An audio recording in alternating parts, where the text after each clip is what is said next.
I have a fairly high tolerance for silliness and ridiculous things within Warhammer and other hobbies. It's not like I can't take it seriously, but I do gravitate sometimes towards some of the sillier things, sillier ideas within Warhammer for my armies. I think everyone has a slightly different idea of where that line falls between what's cool and what's just daft. Some people may not enjoy the Desolators, and I can see why, or Centurions, or any of these other weird things, and some people like me can. But that doesn't mean that people who can't enjoy those things don't enjoy something else that's silly, like orcs, for example. I think this is basically just because of suspension of disbelief, or verisimilitude, if you want to sound smart and be smug that you know a long word, which I absolutely do. It's the thing that allows you to basically say that a wizard did it to get away with something that might not make sense, but also it's the thing that leads to constant internet arguments about whether a lizard should have tits. Within Warhammer, that basically means that, yeah, you can look at a Desolator's gun and think that looks really silly, but then you can also say, yeah, an orc can paint a thing red to make it go faster. That makes sense. Like I said, I have a pretty high tolerance for this kind of stuff. However, there is one thing that does annoy me that I just cannot get over. And I was reminded of this when I was building some of my Incursors for the Raven Guard army I'm making. Now, as you can see from this box and these instructions, you can either make Incursors or Infiltrators, and you go through and they're very similar, slightly different gun, and also slightly different heads. These are the Infiltrator heads,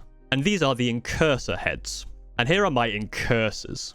You probably think that I've built these wrong. I've put the wrong heads on my Incursors, but I did this on purpose because I hate unhelmeted models. There's just something in my mind that can't get over the fact that you're going into battle against some massive alien or a big robot or something, and you take your helmet off. You can see these in the Assault Centurions. You're wearing this massive, essentially walking tank's worth of armor, and you haven't got a helmet on. What the hell are you doing? You're just asking to get shot in the head, and you wore all this armor for nothing because you were too, I don't know what, you thought your face was pretty enough to show? Anytime a model comes with either a helmeted option or an unhelmeted option, I'm always shooting at the helmeted one. War of Naval, wear a helmet. Why do you not have a helmet? You're in a giant mech suit. What, you think that's going to protect you if you get shot in the head? Then you have these models which you have to try and kit bash or work around the fact that they don't have a helmet. Stuff like Cave and Shrike. That Winter Soldier cosplay is not going to save you if someone gets a sniper bullet to your brain. Maybe if you got rid of that yee-yee ass haircut, you could have some bitches on your Raven's talons. Wear a goddamn helmet. And going back to these Centurions, I almost didn't buy this kit because I was unsure if it actually came with 3 helmets. If I had to build any of these without a helmet, I would not have bought the box because they just look so silly and so stupid.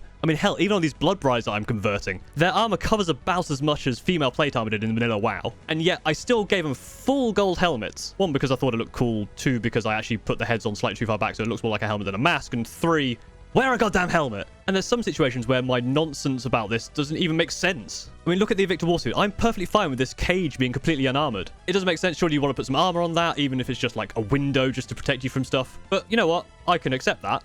But I can't accept it if the pilot isn't wearing a helmet. This pet peeve of mine really is just for things with a lot of armor that then don't wear helmets. For models that don't wear a lot of armor, like a lot of witch cult stuff in Drukhari, not wearing a helmet isn't the end of the world. But for any armored model or any character that needs to be alive or needs to be tough, wear a goddamn helmet. Don't get sniped in the head.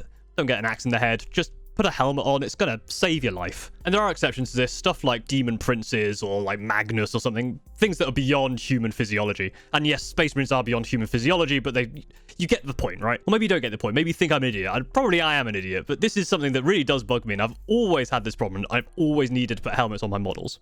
Also, painting faces is really difficult and I'm terrible at it. I'd rather just paint helmets. I'm sure that you out there probably have something similar, some sort of single bugbear, some pet peeve that you just cannot get over. So I'd love to hear them in the comments and see what things really drive you up the wall. That'll be it for this video. Thank you very much for watching. If you enjoyed this, please like, comment, subscribe, all that good YouTube stuff, and I'll see you next time. Thank you very much for watching.